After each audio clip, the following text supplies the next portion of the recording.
ఇక్కడ ఇన్వెస్టర్స్ అనేది 2 టైప్స్ ఉంటారండి. సో ఫస్ట్ థింగ్ వచ్చేసి రిక్వైర్మెంట్స్ ఫుల్ఫిల్ చేసుకోవడం. అంటే వాళ్ళకు కొన్ని ఆశలు ఉంటాయి అనమాట. సో మాకు ఇక్కడ ఒక ప్లాట్ కొని మా అమ్మాయికో మా అబ్బాయికో ఇన్ ఫ్యూచర్ లో ఇవ్వడానికి అనుకుంటారు. కొంతమంది ప్రజెంట్ ఇల్లు కట్టుకొని ఉండాలని అనుకుంటారు.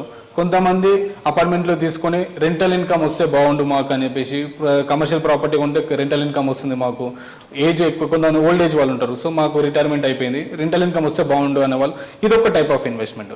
ఇంకోటి ఏంటిది లాంగ్ టర్మ్ ఇన్వెస్ట్మెంట్, అంటే పెట్టుబడికి లాభాలు, పెట్టుబడి పెడితే లాభాలు రావాలన్న వాళ్ళు ఒకలా ఉంటారు. వాళ్ళు కమర్షియల్ ప్రాపర్టీస్ ఇన్వెస్ట్మెంట్ చేయడం కానీ, లేదంటే లాంగ్ ఏరియాలో అంటే లాంగ్ హైదరాబాద్ సిటీకి దూరంలో ఒక ల్యాండ్ పైన ఇన్వెస్ట్మెంట్ చేయడం, అంటే నియర్ బై డెవలప్మెంట్స్ ఏవైతే ఉంటాయో ఆ ఏరియా చూసుకొని డెవలప్మెంట్ చూసుకొని ఇన్వెస్ట్మెంట్ చేసేవాళ్ళు.